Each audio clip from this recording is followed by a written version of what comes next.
Mister Kotak ने करवाई पुष्पा को जेल। जी हाँ, कोटक जो कि रजत के सुसाइड नोट पर उसका नाम हटाकर पुष्पा का नाम लिख देता है। फिर अगले ही पल पुलिस पुष्पा को अरेस्ट करने के लिए आ जाती है। अब ऐसे में क्या यहाँ पर पुष्पा अरेस्ट होने वाली है या फिर राजवीर शास्त्री पुष्पा को बचा लेंगे, और साथ ही पुष्पा इम्पॉसिबल की आने वाली कहानी क्या रहने वाली है, इन्हीं बातों को हम आज की इस वीडियो में जानने वाले हैं। तो वीडियो को एंड तक जरूर देखिएगा। कहानी की शुरुआत में हम पुष्पा को देखते हैं। पुष्पा जो कि रजत से पूछती है कि आखिर उसने यह कदम क्यों उठाया। अब रजत यहाँ पर बताता है कि पुष्पा जी, मैंने यह कदम किसी और की वजह से नहीं बल्कि मेरे पिता की वजह से ही उठाया है, क्योंकि बचपन से लेकर आज तक मेरे घर में मेरे पापा की ही चलती है। मुझे अच्छा सा फोटोग्राफर बनना था, लेकिन मेरे पिताजी ने मेरे फोटोग्राफर के सपने को की तैयारी करवाने लगे और इन सारी चीजों से परेशान होकर मैंने यह कदम उठाया। अब इसके बाद पुष्पा रजत को काफी समझाती है, उसे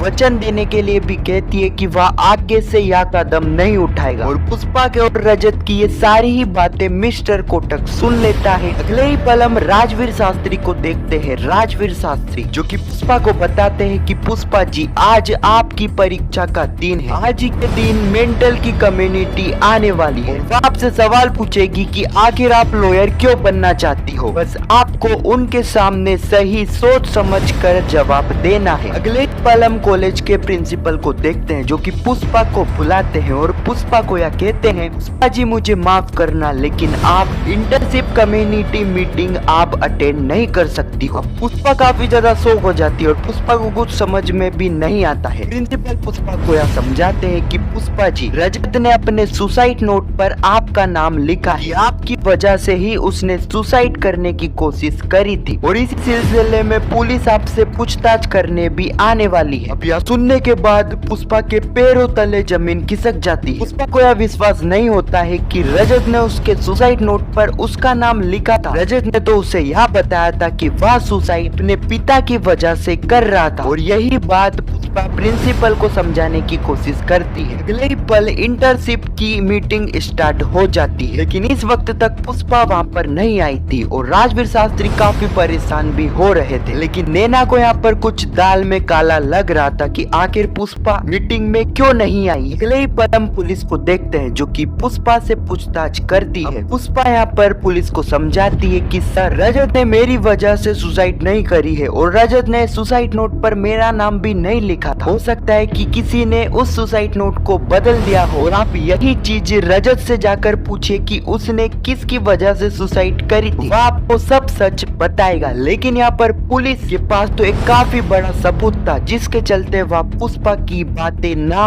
चाहते हुए भी नहीं मान सकती थी। और इस वक्त तक नैना भी वहाँ पर आ जाती है और नैना पुलिस और पुष्पा की सारी बातें सुन लेती है। अब आने वाले एपिसोड में हम देखने वाले हैं राजवीर शास्त्री, जिनको ये सारी ही चीजों के बारे में पता लगेगा तो तुरंत राजवीर शास्त्री पुलिस को समझाएंगे। लेकिन पुलिस राजवीर शास्त्री की एक भी बातें नहीं सुनेगी और इस वक्त तक इंटर्नशिप की कम्युनिटी नैना को इंटर्नशिप जिताने का फैसला करेगी। हाँ, तो यही कुछ कहानी है जो कि आने वाले एपिसोड में हमें देखने को मिलने वाली है। आने वाले एपिसोड में देखना यह इंटरेस्टिंग होगा कि क्या नैना को यहाँ पर इंटर्नशिप मिलेगी या पुष्पा किसी तरह अपनी इंटर्नशिप को जीत लेगी। ये तो आने वाले एपिसोड में ही देखने को मिलेगा। खैर, आपको क्या लगता है कमेंट में जरूर बताना, और पुष्पा इम्पॉसिबल के आने वाले एपिसोड की ऐसी वीडियो के लिए चैनल को सब्सक्राइब अवश्य करना। जब तक के लिए धन्यवाद।